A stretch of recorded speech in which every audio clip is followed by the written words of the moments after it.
ये था कार्यक्रम सांध्य गीत। ये आकाशवाणी है, आप सुन रहे हैं FM 101.6 मेगाहर्ट्ज पर विविध भारती का इंदौर केंद्र। लीजिए सुनिए कार्यक्रम चित्रपट संगीत।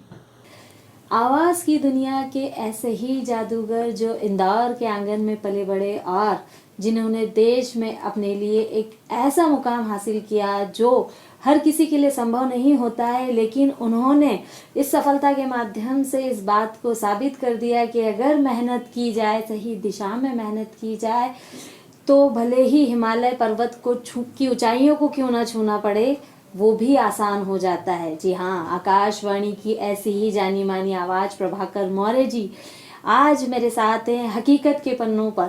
आज हम जानेंगे उनके जीवन की कुछ अनसुनी अनकही बातों को, फिर भले ही वो हेरिटेज ट्रेन के छुक छुक के पीछे की कहानी हो या आई बस के हॉर्न और उसके अंदर के सफ़र की सुहानी बातें हों। तो दोस्तों, मैं आज स्वागत करती हूँ प्रभाकर मौर्य जी का और उनसे जानना चाहूँगी उनके जीवन की कुछ ऐसी बातें जो आज तक हमारे सामने नहीं आई। सर, आपका बहुत बहुत स्वागत है चैनल पे। आपका भी बहुत स्वागत है मेरे घर पर। और आपने बहुत अच्छी बात कही कि आदमी ठान ले तो हिमालय की ऊंचाइयों को भी छू सकता है। लेकिन इसके साथ में मैं एक बहुत ही अच्छी बात जोड़ना चाहूँगा कि पहले तो मैं शुरुआत करता हूँ जय गणेश, जय माँ काली, जय सलकनपुर वाली माता जी। आप किसी भी धर्म को मानने वाले हो, आप कोई भी काम करते हो, लेकिन आपका विश्वास किसी ऐसी शक्ति पर है जो आपके माता पिता हो, कोई भी हो, तो वो शक्ति आपको सहारा देती है, आपका विश्वास मजबूत करती है और आपको विपरीत परिस्थिति में आने के बाद भी आपको निकाल लेती है। बिल्कुल सही बात है।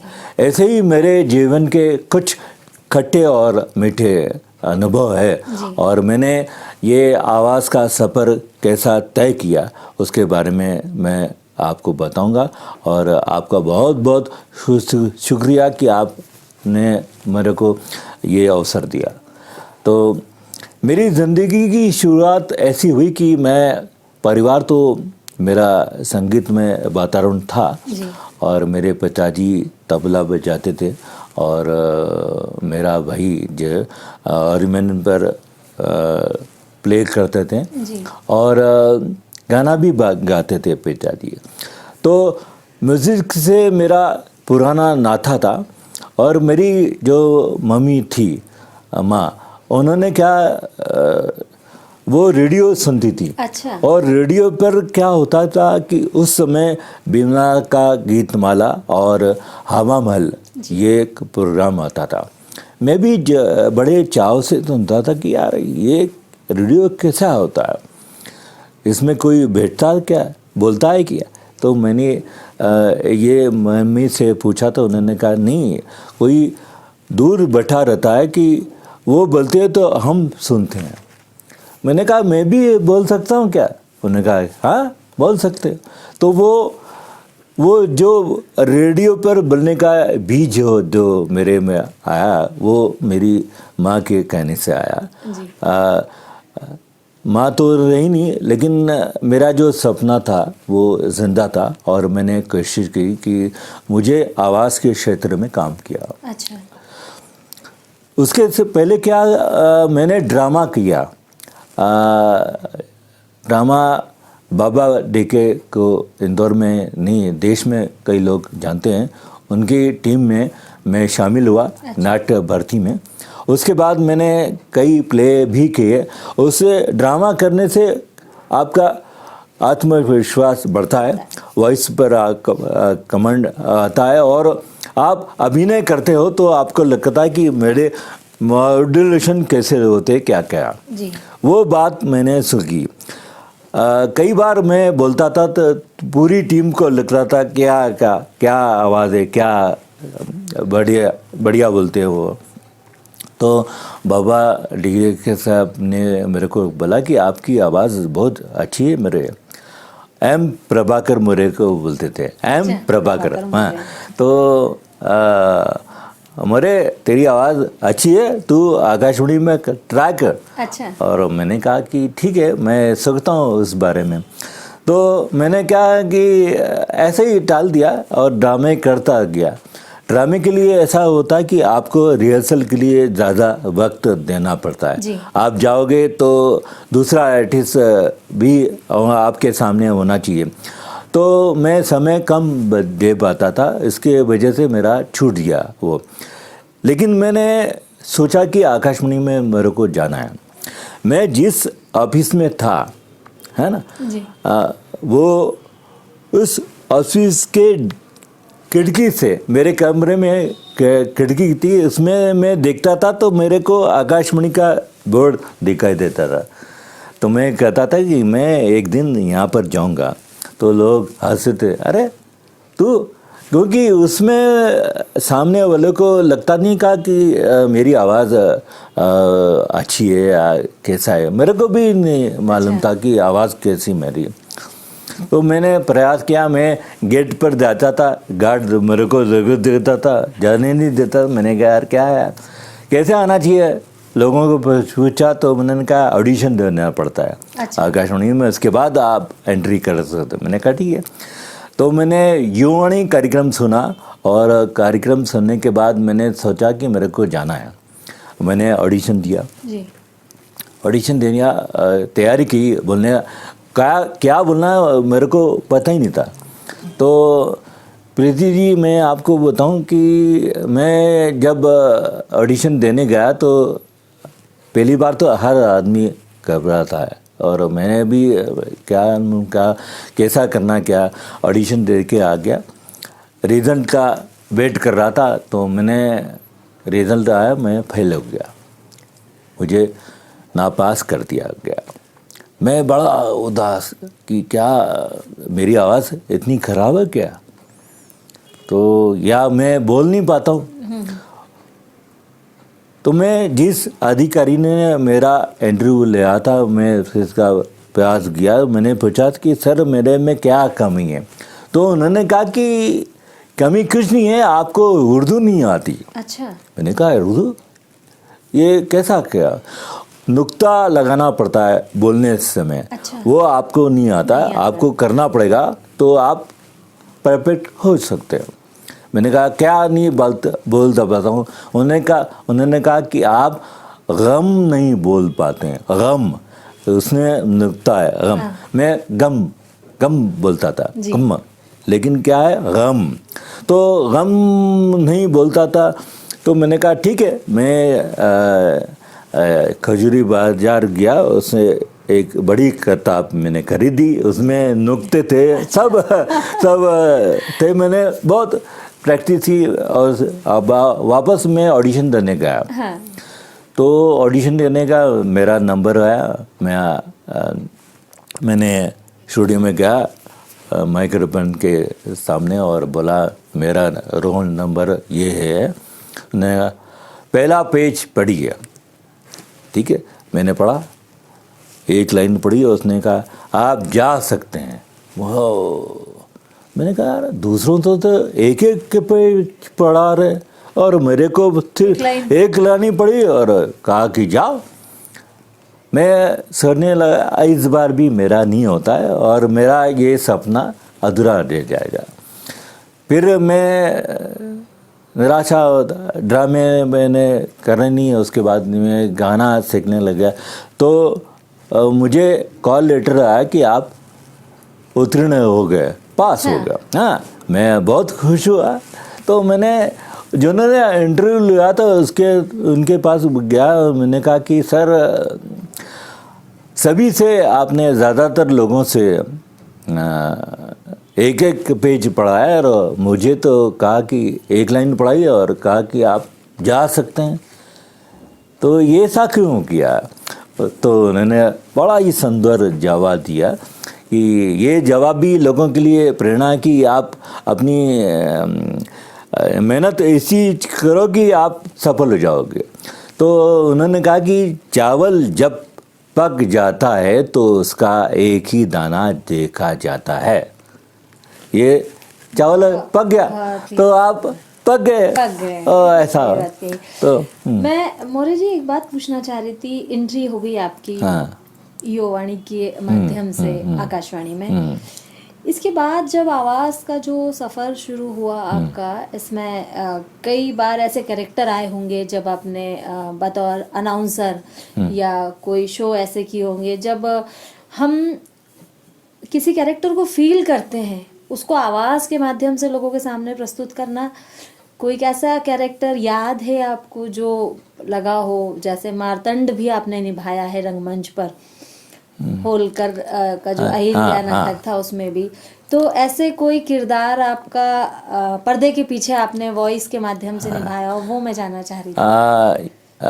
ये बहुत अच्छा अहिल्याबी का नाटक था और मार नाट्य, उसमें मैंने मल्लारी मार्तंड का रोल निभाया था। वो संचालन करते हैं। अच्छा। वो बताते जाते हैं सूरी। अच्छा। उसमें ऐसा होता कि मैं मल्लारी मार्तंड बोल रहा हूँ। अच्छा। मेरी बेटी अहिल्या इस जगत में, ऐसा बहुत विवरण होता था और म्यूजिक होता था। तो लोगों ने वो ड्रामा देखा तो मेरा बहुत अच्छा किया कि आपने बहुत अच्छा बनाया और आपकी वॉइस ऐसी डेप्थ वाली होती थी और हम बैठते थे तो हमारे रोंगटे खड़े हो जाते थे, ऐसी वॉइस होते। मैंने कहा मैंने कुछ नहीं किया, मैं तो मैं रिकॉर्डिंग की पहले क्या, मैं बात बताऊँ आपको, आपकी आवाज़ अच्छी आने के लिए 1 2 3 है फंडे। आपका पेट खाली होना चाहिए। अच्छा। हाँ, भरा नहीं होना चाहिए, जिससे वॉइस की डेप्थ अच्छी आती है। और ओम का उच्चारण करना, और जो भी कैरेक्टर आप कर रहे हो उसका ध्यान का आपको करना है कि मैं ऐसा कर रहा हूँ। अच्छा। तो मैं मल्लारी मार्तंड के मंदिर गया। अच्छा। और मैंने पूजा की और उनको क्या कि किसी ने आपकी आवाज़ सुनी नहीं है, मैं आपका किरदार कर रहा हूँ, आपके ये वॉइस में कर रहा हूँ, तो आप मेरे में आए और मैं जो करूँ वो सफल हो जाए। उसके बाद मैंने रिकॉर्डिंग की, एक पेज पढ़ा कि मैं मल्लारी मार्तंड बोल रहा हूँ, ऐसा और 4-5 पेज पढ़ के मैं आ गया। उसके बाद मैंने भर पेट खाना किया। मैं सोचा नहीं था कि क्या कर रहा हूँ, क्या हो गया। जब रिकॉर्डिंग हुई और स्टेज पर ये वो वॉइस चलती थी, क्या बात है, लोगों ने बहुत तारीफ की, लोगों ने कहा कि, लेकिन मैंने वो ऑडियो घर लाके सुना तो मैंने कहा मैंने कुछ भी नहीं करा है। लेकिन क्या ये आपके लिए रहा कि आपने कुछ नहीं किया। हाँ, लोगों को बहुत पसंद आया। वो तो अच्छा, हेरिटेज ट्रेन का जो किस्सा है, जो पाताल पानी की खूबसूरती को दिखाती है, वो स्लोगन भी आपने किया, और जो इंदौर में आई बसें, सिटी बसें, वो स्लोगन के पीछे भी आपकी आवाज रही, तो वो भी हम आपसे जानना चाहेंगे, वो क्या किस्से रहे, कैसे ये जो रहा स्लोगन का आपने किया इसको? सबसे पहले मैं आपको बताता हूँ कि इंदौर में आइस ब्यास शुरू हुई थी और दूरदर्शन इंदौर में उन्होंने एक फिल्म का निर्माण किया था कि कैसे IBS शुरू हुई, क्या क्या करते हैं, क्या क्या। उस पर मेरे मित्र थे, उन्होंने कहा कि आपको वॉइस जाना है। अच्छा। तो मैं दूरदर्शन के स्टूडियो गया, वहाँ पर रिकॉर्डिंग की बढ़िया और भूलिया, और सभी लोगों के उसमें इंटरव्यू थे, मेरा वॉइस ओवर था। मेरे को बाद में उन्होंने फिल्म भी भेजी और दिल्ली से वो टेलीकास्ट हुई थी, वो भी अच्छा आनंद हुआ। उसके बाद मैं उसके कई दिनों बाद ये पाताल पानी वाला रूट जो हाँ शुरू हुआ, तो मेरे एक मित्र जो फिल्में बनाते, उन्होंने कहा कि आपको ये वॉइस ओवर करना है। मैंने कहा ठीक है वॉइस दो। मैंने तो पहले से ही सोच रहा था कि मेरे को ये करना है। अच्छा। आप नहीं बुलाते तो मैं खुद जाता, शूटिंग करता और करता। तो वो मैंने वॉइस को करीब 7 बार रिकॉर्ड किया। 7 बार मैंने घर पर रिकॉर्ड किया। 7 बार मैं फेल हो जाता। मैं फेल से मतलब वो ड्यूरेशन में नहीं आ रहा था, इसका ड्यूरेशन नहीं होता था। वो करना था को प्रैक्टिस करके मैंने किया और इसी समय में मैंने उस फिल्म को पूरा किया। और वो फिल्म रेल मंत्री जी ने अपने ट्विटर डाली और बहुत अच्छा मेरे को रिस्पॉन्स मिला। बढ़िया काम रहा। पिछला जो 1.5 साल आपके जीवन का निकला है, लगभग आपकी लाइफ बदल सी गई बहुत। तो जो ब्रेन हेमरेज के बाद वॉइस में जो बदलाव आया है, वो कितना डिफिकल्ट रहा आपको खुद अपने आप में उस चीज़ को एक्सेप्ट करने के लिए, क्योंकि एक आवाज़ जो आपकी पहचान थी वो ही बदल गई है। तो उसको आपने कैसे एक्सेप्ट किया और अब आप आगे बढ़ने के लिए क्या आपका मेंटली जो प्रिपरेशन है वो क्या है, दिमागी रूप से आप किस तरह से अपने आप को तैयार कर रहे हैं और आगे बढ़ रहे हैं? मैंने इंदौर में कई कार्यक्रम किए हैं, जैसे मालवा उत्सव और 15 अगस्त, 26 जनवरी इंदौर महोत्सव और अभिनय कला समाज के प्रोग्राम और कई संचालन किए। और जिस दिन मेरा वो अटैक आया उस दिन मैं अपने दोस्त के साथ बैठा था। मैंने कहा कि मेरे को आई माता का वीडियो बनाना है, उसकी स्क्रिप्ट दे दो तो मैं वॉइस करूँगा और बैठूँगा। तो मैं ऑफिस में बैठा था, उन्होंने कहा कि यार 10-12 दिन बाद लेता हूँ। तो मैंने कहा यार नहीं, मेरे को जल्दी चाहिए, हो सकता है माँ कुछ कहना चाह रही हो। तो मैं बेटा 4 घंटे मेरी शिफ्ट पर बैठा और ऐसा अचानक उठा तो मेरा ये हाथ ये पूरा ख़राब हो गया और अटैक आया। मैं ऑफिस में बिल्डिंग से नीचे उतरा और उतर के वहाँ गया हॉस्पिटल में। मेरे को ट्रीटमेंट अच्छा नहीं मिला। 4 घंटे के अंदर एक इंजेक्शन लगाना पड़ता है, वो नहीं लग पाया तो मेरा आवाज़ में परिवर्तन आ गया। अच्छा। और फिर मैं वहाँ से गया दूसरे हॉस्पिटल में। वहाँ पर लोगों डॉक्टर ने कहा कि आप लेट हो गए। इसके बाद भी हम पूरी व्यवस्था करते, उन्होंने इंजेक्शन लगाए तो मेरा हाथ ठीक हो गया।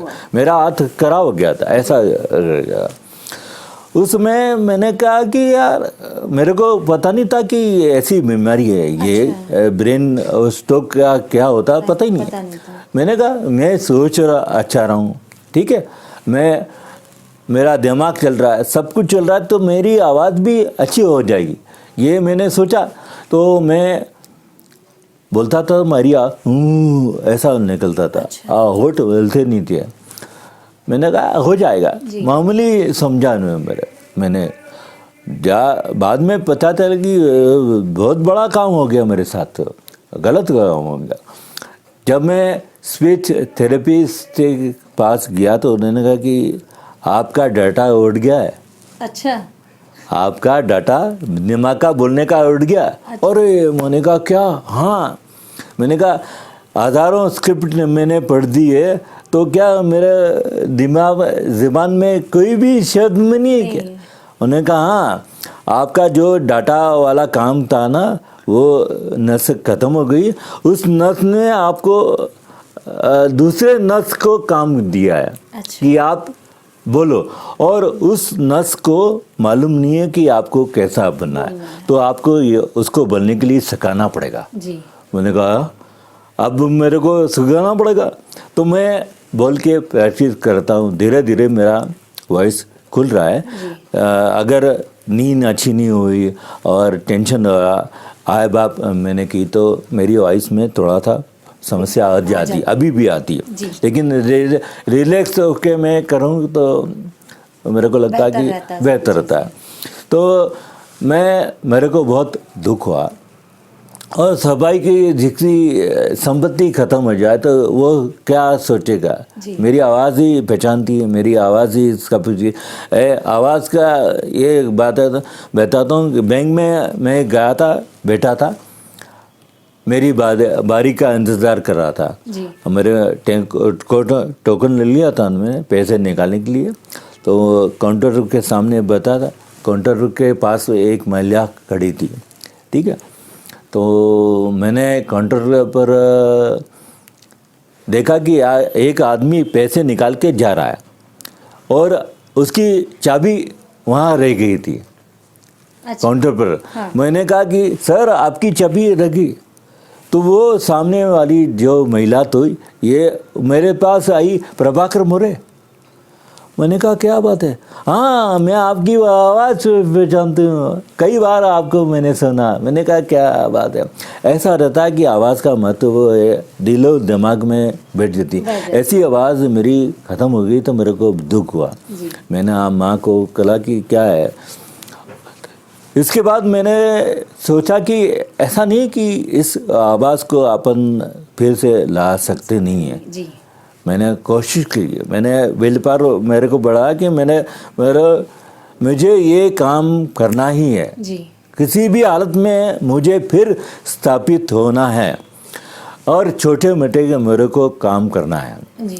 तो मैं रिकॉर्डिंग करता हूँ, बोलना सीखा धीरे धीरे। 12 खटियाँ मैंने की, ओम का उच्चारण किया और ध्यान किया। उसके बाद मेरी आवाज़ धीरे धीरे खुल गई। और लोग अब बोलते हैं कि आवाज़ तो आपकी अच्छी है, बहुत अच्छी हो गई है, थोड़ा सा लड़खड़ाहट और उच्चारण आपके गलत हो रहे हैं। अच्छा। तो मैं इस वीडियो के माध्यम से लोगों को यही कहना चाहूँगा कि आपकी जीवन की आपकी संपत्ति जो भी है वो ख़त्म हो जाए तो आप कभी भी निराश नहीं होना है, आउट खड़े रहना। आपके पीछे कोई है जो आपको मदद करता है, आपका दिल दिमाग, उसको मजबूत करके और विपरीत परिस्थिति में से निकलने का आपको विश्वास होना चाहिए। आप ज़रूर कामयाब होते ही हैं। बिल्कुल सही बात की प्रभाकर मौर्य जी ने। देखा आपने इस कलाकार को कैसी जिंदा दिली इनके दिल में आज भी जिंदा है। इस बात को समझने की हमें बहुत ज़रूरत है। जैसा भगवान श्री कृष्ण ने कहा था, कर्म हमारी नियति है और हमें अपने कर्म करने ही चाहिए। तो उनसे हमने सीखा कि भले ही जो संपत्ति आपकी है वो चली जाए, निराश नहीं होना चाहिए। संपत्ति हम फिर अर्जित कर सकते हैं। उनकी आवाज़ जो उनकी पहचान थी, एक बार वो फिर कोशिश कर रहे हैं कि उस आवाज़ को जो लोगों के दिल में बसी हुई थी, चेहरा लोग नहीं जानते हैं लेकिन आवाज़ जो सुनकर पहचान ली जाए, ऐसी आवाज़ के वो मालिक थे। और उस आवाज़ को दोबारा से लाने के लिए और आप लोगों के बीच आने के लिए एक बार वो फिर तैयारी कर रहे हैं। और मैं उम्मीद कर रही हूँ कि एक बार वो फिर आपके बीच में होंगे उसी जिंदा दिली के साथ, उसी खूबसूरत आवाज़ के साथ। तो दोस्तों, आप प्रभाकर मौर्य जी को सपोर्ट कीजिए और इस वीडियो को देखिए, शेयर कीजिए और देखते रहिए हकीकत के पन्नों से।